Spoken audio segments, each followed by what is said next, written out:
الحمدللہ آج ہماری تلاوت کا آغاز تیسرے پارے کے دوسرے آدھے سے ہوا۔ ان الذین یکفرون بآیات اللہ، ان یہودیوں کی مذمت ہے جن کا خمیر میں اور جن کی فطرت میں انبیاء کا قتل، اہل اللہ کا قتل اور مذہبی پیشواؤں کا قتل رچا بسا ہوا تھا، اور اس قتل کے مجرم ہیں، ان کے لیے دردناک عذاب کا تذکرہ فرمایا۔ اتنا بڑا جرم بھی ہے پھر بھی کہتے جہنم میں ہم نے کوئی نہیں جانا، اس کا تذکرہ فرمایا۔ پھر اللہ نے بتایا کہ ساری حکومت، ساری سلطنت اللہ کے اختیار میں ہے، جسے چاہے عزت دے دے اور جسے چاہے عزت کے نقشوں میں رسوا کر دے، اس اللہ کی یہ قدرت ہے۔ دیکھتی نہیں رات کو دن میں، دن کو رات میں کس طریقے سے وہ داخل کرتا ہے، زندوں سے مردہ، مردے سے زندہ اللہ کی قدرت سے پیدا ہوتا ہے۔ ایمان والوں سے کہا تم ایمان والوں کو چھوڑ کر کفار سے دلی دوستیاں مت لگانا، اللہ کی محبت ہو، اللہ سے بخشش چاہنا ہو، اس کا آسان نسخہ ہے محمد الرسول اللہ کی اتباع ہے۔ اللہ کی محبت چاہتے ہو، گناہوں کی بخشش چاہتے ہو، آسان راستہ ہے اتباع رسول محمد الرسول اللہ کی زندگی پہ چلنا ہے۔ پھر اللہ نے اپنی قدرت کا چند واقعات کا تذکرہ فرمایا، ان میں حضرت عمران ہیں، ان کی اہلیہ نے جب دیکھا کہ اللہ کے گھر میں، اللہ کے گھر کی خدمت بہت بڑا اعزاز ہے۔ مسلمانوں میں ہمیشہ یہ رہا ہے جو اللہ کے گھر کی عزت کرتا ہے اللہ اس کی عزت بڑھایا کرتے ہیں۔ مسلمانوں کا اسٹیٹس یہ تھا کہ جس کا جس قدر اللہ کے گھر سے گہرا تعلق ہے، وہ آسمان معاشرے میں اس کا مرتبہ عزت کے لحاظ سے سب سے بڑا ہوا کرتا تھا۔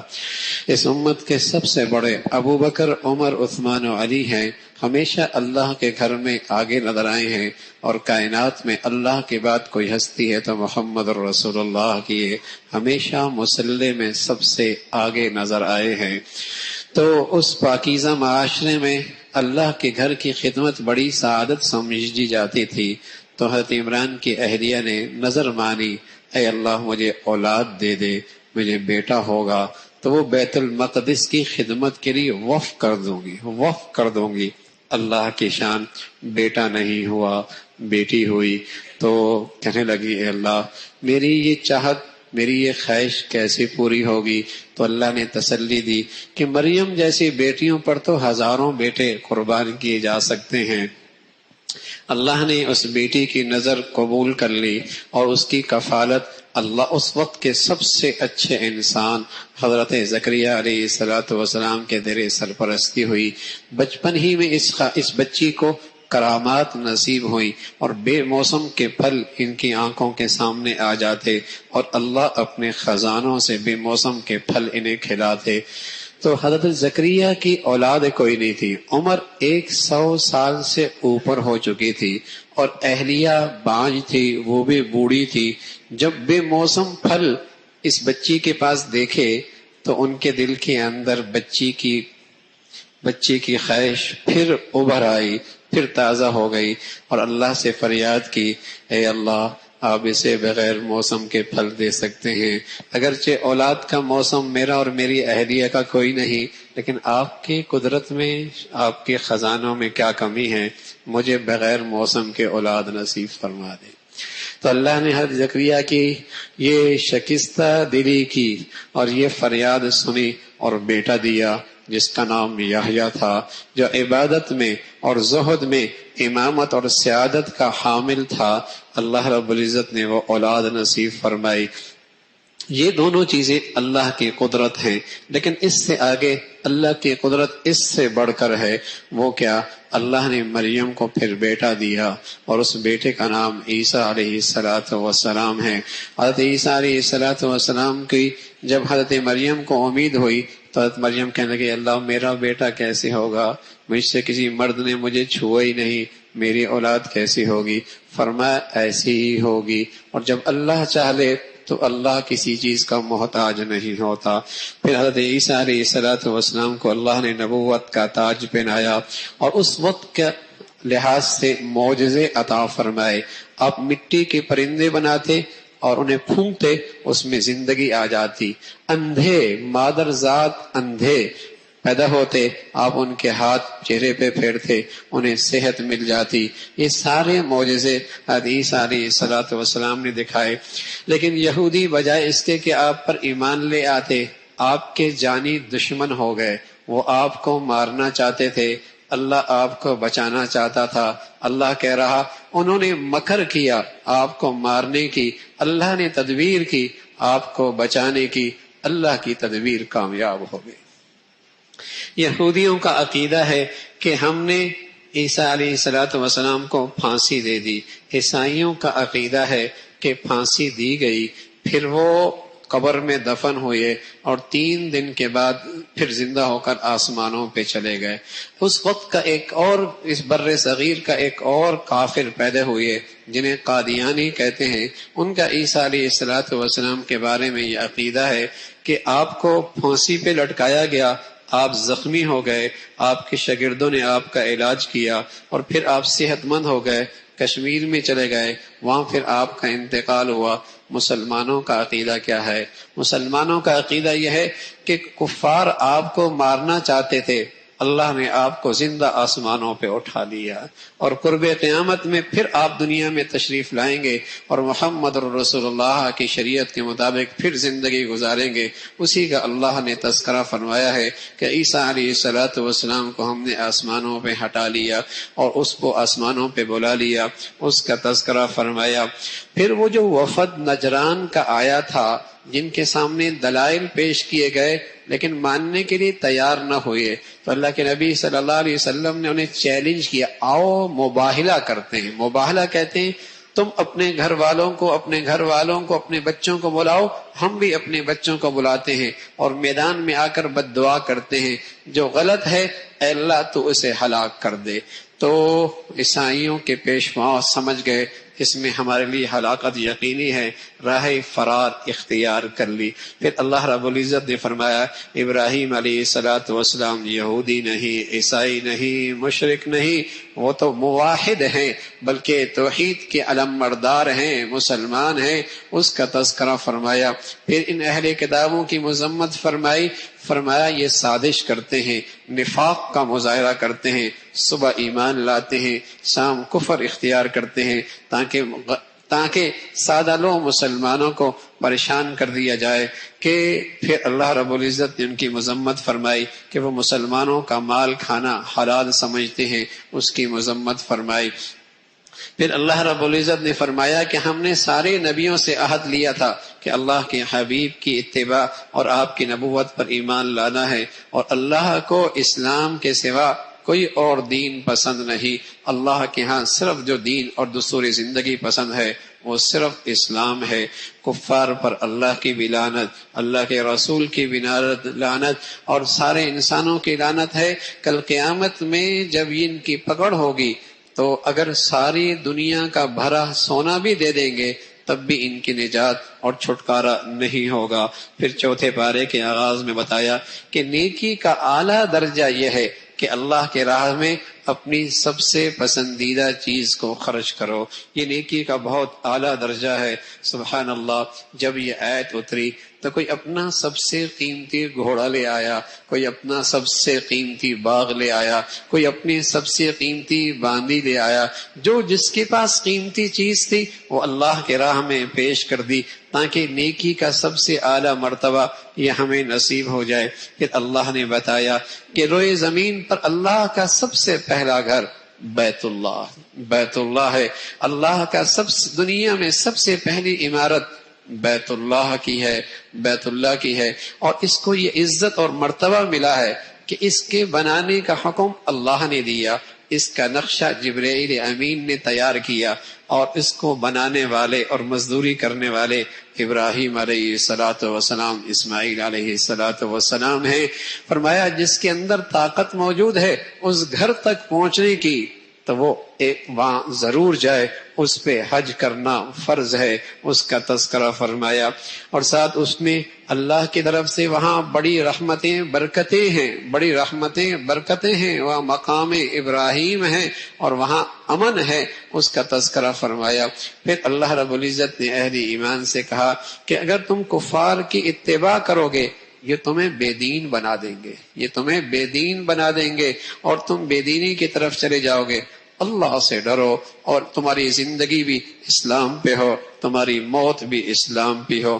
فرقہ واریت سے اپنے آپ کو دور رکھو، اور اس کا راستہ کیا ہے؟ قرآن کی زندگی سے جڑ جاؤ، قرآن کی زندگی سے جڑ جاؤ تو اس فرقہ پرستی سے نجات مل جائے گی، اس کا تذکرہ فرمایا۔ پھر اہل ایمان سے کہا تم میں ایک ایسی جماعت ہونی چاہیے جو اللہ پر ایمان لاتی ہو، برائیوں سے روکتی ہو، اچھائیوں کی طرف بلاتی ہو، اور پھر کل قیامت کا منظرنامہ، اللہ کے نیک بندے ان کے چہرے چمکتے ہوں گے، خوبصورت ہوں گے، اور جو اللہ کے نافرمان ہوں گے ان کے چہرے پہ سیاہی چھائی ہوگی۔ پھر اس امت کا اعزاز اور اس امت کو جو اللہ رب العزت نے فضیلت بخشی ہے کہ یہ ایمان کے بعد برائی سے روکتے ہیں، اچھائی کی طرف بلاتے ہیں۔ پھر بتایا سارے اہل کتاب ایسے نہیں، بعض اہل کتاب بھی انصاف پسند ہیں، وہ ایمان لے کے آتے ہیں، قرآن کی تلاوت کرتے ہیں، برائیوں سے روکتے ہیں، اچھائیوں کی طرف دعوت دیتے ہیں، اس کا تذکرہ فرمایا۔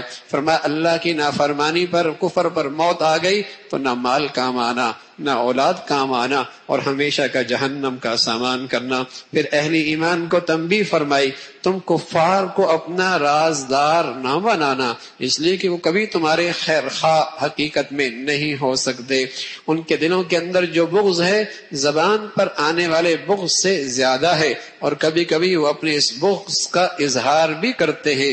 تمہاری کامیابی ان کے لیے ناگواری کا باعث ہے اور تمہاری تکلیف ان کے لیے خوشی کا باعث ہے۔ پھر اللہ رب العزت نے غزوہ بدر کا تذکرہ فرمایا، آپ کس طریقے سے اپنے ساتھیوں کو میدان کے مختلف حصوں میں تقسیم کر کے مختلف جگہوں پر بٹھا رہے، اور ساتھ ساتھ بتایا کہ تمہاری تعداد بہت تھوڑی تھی لیکن اللہ کی مدد آئی، 3000 آئے۔ پھر اللہ نے فرمایا اگر دشمن بڑھ گئے 5000 کی تعداد آ جائے گی۔ اللہ کی ہاں مدد اور نصرت کی بنیاد کثرت نہیں ہے، وہ تو ایمان ہے، وہ تو کردار ہے، وہ تو اخلاص ہے۔ اس بنیاد پر اللہ کی مدد اور نصرت آتی ہے۔ اور ساتھ بتایا کہ یہ مدد اور نصرت تو اللہ کی طرف سے ہے، یہ فرشتوں کا اترنا کیوں ہے؟ صرف مسلمانوں کے دلوں کے اطمینان کے لیے، دل جمع کے لیے اور اطمینان کے لیے کہ فرشتے بھی ہمارے ساتھ ہیں، ورنہ حقیقت میں مدد اور نصرت تو اللہ کی طرف سے ہے۔ پھر اللہ نے اہل ایمان سے کہا سود نہ کھانا، سود نہ کھانا، اللہ سے ڈرنا، جنت کی طرف ایک دوسرے سے آگے بڑھو۔ کون جنت کی طرف سبقت کرتا ہے؟ جو اللہ نے پرہیزگاروں کے لیے تیار کر رکھی ہے۔ اور پرہیزگاروں کی خوبیاں کیا ہیں؟ ہر حال میں خرچ کرتے ہیں، غصے کو پی لیتے ہیں، معاف کر دیتے ہیں، احسان کر کے اللہ کے پیارے بن جاتے ہیں، اور اگر ان سے کوئی غلطی سرزد ہو جائے تو تاخیر اور دیر کیے بغیر اپنے اللہ سے فوراً معافی مانگ لیتے ہیں، اور گناہوں پہ اصرار نہیں کرتے، گناہوں پر اصرار نہیں کرتے۔ یہ پرہیزگار لوگ ہیں جن کے لیے اللہ نے جنت تیار کر رکھی ہے۔ پھر دنیا میں چل پھر کے دیکھو کیسے اللہ نے جزا اور سزا کا ایک نظام چلایا ہے، مجرموں کے لیے کیسے عبرتناک واقعات موجود ہیں دنیا کے اندر، اس کا تذکرہ فرمایا۔ پھر غزوہ احد کا تذکرہ ہے جہاں مسلمان فتح کے بعد پھر جسے کہیں کہ انہیں عارضی شکست ہوئی، اس کا تذکرہ فرمایا کہ جب دشمنوں کو بدر میں شکست ہوئی تو احد کے لیے ایک بہت بڑا لشکر تیار کر کے مدینہ منورہ کی طرف حملہ آور ہوئے، اور مسلمان بھی مدینہ سے باہر نکلے۔ مسلمانوں کی تعداد تھوڑی، لیکن دوسری طرف احد کے میدان میں ان کی تعداد 3000 سے اوپر تھی، اور ان کے پاس جنگی سارا سامان بھی موجود تھا۔ تو مسلمان پہلے کامیابی کی طرف قدم اٹھا رہے تھے، اچانک ایک غلطی ہو گئی، اور جبل رمات پر کھڑے صحابہ رضوان اللہ اجمعین، یعنی اللہ کے نبی نے کھڑا کیا تھا کہ تم وہاں اپنی جگہ سے نہ ہٹنا، وہ میدان کے اندر کود پڑے اور وہ بھی مال غنیمت جمع کرنے لگے، تو مسلمانوں کی وہ فتح شکست بدلنے لگ گئی، اور مسلمانوں کی وہاں 70 آدمیوں کی شہادت ہوئی، اور جس شہادت میں حضرت حمزہ کی شہادت بھی ہے اور بڑے بڑے حضرات کی شہادت بھی موجود ہے، حضرت مصعب بن عمیر بھی ہیں، سید الشہداء حضرت حمزہ بھی ہیں، ایسے اللہ کے پیارے پیارے بندے اور میرے نبی کے ایسے قریبی، یہ سب اس شہداء کی صف میں موجود ہیں۔ تو جب شہادت ہوئی تو مسلمانوں پہ بڑا غم ہوا اور بڑی تکلیف محسوس کی، تو اللہ نے تسلی دی، اللہ نے تسلی دی اور آنے والے مسلمانوں کو ایک پیغام دیا، غم نہ کھاؤ، ہمت نہ ہارو، وانتم الاعلون، سر بلند تم ہی رہو گے، شرط کیا ہے؟ ان کنتم مؤمنین، اگر تم ایمان والے ہو۔ غم نہ کرو، ہاں ہمت نہ ہارو، سر بلند تم ہی رہو گے اگر تم ایمان والے ہو۔ اگر آج تمہیں زخم لگے ہیں، اس سے پہلے دشمن کو بھی تو لگتے ہیں، یہ تو میدان کے اندر ہار جیت ہوا ہی کرتی ہے، اور پھر اس سے بڑے مقاصد ہیں، بڑی حکمتیں ہیں اس میں، کہ اس کی برکت سے کئیوں کو شہادت کا اعزاز اور مرتبہ نصیب ہوا ہے۔ اور جب ہار ہوتی ہے تو کفار منافقین کا نفاق کھل کے سامنے آتا ہے اور کفار کا ظلم بڑھ جاتا ہے، پھر اللہ ان کا ملیا میٹ کر دیتے ہیں۔ اور اللہ کے نبی صلی اللہ علیہ وسلم کے بارے میں افواہ پھیل گئی کہ جدحد مصعب حضور علیہ الصلوۃ والسلام سے بہت ہم شکل تھے اور آپ کے ہم صورت تھے، جب وہ شہید ہوئے تو آواز اٹھی کہ محمد رسول اللہ شہید ہو گئے، تو مسلمانوں کے صفوں میں انتشار ہونے لگا، تو اللہ کی طرف سے قرآن کی آیت آ گئی، محمد بھی ایک رسول ہیں، جیسے رسول پہلے دنیا سے چلے گئے آپ نے بھی دنیا سے چلے جانا ہے۔ تو صحابہ کی تربیت کا انتظام کر دیا گیا کہ آپ کے جانے کے بعد آپ نے کم ہمت ہی کم حوصلے سے کام نہیں لینا، وہی ہمت اور حوصلے سے کام لینا ہے۔ انبیاء علیہ الصلوۃ والسلام کا تذکرہ فرمایا، جب بھی انہیں راہ خدا میں تکلیف اور آزمائش آئی تو سب سے پہلے اپنی غلطیوں پر کمیوں پہ نظر فرمائی اور اللہ سے اپنی کوتاہیوں کی معافی چاہی۔ یہی دستور ہے مسلمانوں کی زندگی کا، جب بھی کوئی آزمائش اور تکلیف آئے تو اپنی کمی اور کمزوریوں پہ نظر آئے۔ پھر ایمان والوں سے کہا، اگر تم نے کفار کی اطاعت کی تو تمہیں وہ مسلمان اسلام کے بعد پھر کفر کی طرف لوٹا دیں گے اور پھر ٹھکانہ جہنم ہوگا، اس کا تذکرہ فرمایا۔ پھر میدان احد کے اندر جب مسلمان پیچھے ہٹنے لگ گئے اور کفار حملہ آور ہونے لگ گئے، رسول اللہ صلی اللہ علیہ وسلم کے دندان مبارک شہید ہو گئے، وہ سارا منظرنامہ ذکر فرمایا۔ وہاں منافقین کو پروپیگنڈا کرنے کا موقع ہاتھ آ گیا کہ اگر ہماری مانی ہوتی تو آج یہ حال نہ ہوتا، اگر ہماری مانی ہوتی تو تمہارا یہ حال نہ ہوتا۔ اور بے سر و سامانوں کے اندر کون سا جہاد ہوتا ہے؟ بے سر و سامانی کے عالم میں کون سا جہاد ہوتا ہے؟ منافقین کا یہ پروپیگنڈا۔ تو اللہ رب العزت نے ان کی مذمت فرمائی، فرمایا تم گھر میں رہو تو موت تو وہاں بھی آ جائے گی، موت تو ایک وقت ہے، وہ میدانوں کے اندر بھی آدمی زندہ رہ سکتا ہے اور گھروں کے اندر بھی موت اس پہ آ جا کرتی ہے۔ دیکھنا یہ ہے کہ جینے اور مرنے میں اللہ کا حکم کیا ہے، اللہ کا حکم کیا ہے۔ اور پھر جن صحابہ سے کوتاہی ہوئی اور غلطی ہوئی، اللہ رب العزت نے ان کی سفارش فرمائی، آپ ان کو اپنے مشوروں میں شریک رکھیں اور ان کی دلجوئی کریں، اس کا تذکرہ فرمایا۔ پھر اللہ رب العزت نے بتایا کہ یہ اللہ کی طرف سے ایک نظام ہے کہ آزمائشیں میدانوں میں آیا کرتی ہیں، جس سے طیب اور خبیث، گندھا اور پاکیزہ، ایمان والا اور منافق، ان کے درمیان فرق واضح ہو جاتا ہے۔ اور پھر جب راہ خدا میں مال خرچ کرنے کی بات آئی تو یہودی کہنے لگے، ایسا لگتا ہے الیاذ باللہ اللہ فقیر ہو گیا ہے۔ ایسی گستاخی اللہ کے شان میں اللہ نے اس کی مذمت فرمائی۔ اور پھر فرمایا کہ یہودی یہ کہنے لگے کہ ہم رسول اللہ کی اطاعت تب کریں گے جب ہمارے من پسند کا معجزہ دکھایا جائے، تو فرمایا اس سے پہلے رسولوں کی تم نے تکذیب کیوں کی؟ پھر مرنا تو ہر شخص نے ہے، ہر شخص پر موت آنی ہے۔ اصل کامیابی اور فلاح یہ ہے جو جہنم سے بچ گیا، جنت میں چلا گیا، یہ شخص کامیاب ہے۔ اہل ایمان سے کہا، تمہیں راہ خدا میں لوگوں کی باتیں بھی سننے پڑیں گی، تانے بھی سننے پڑیں گے، تنقید بھی سننے پڑے گی، لیکن سب اللہ کی خاطر برداشت کرنا، اس کا تذکرہ فرمایا۔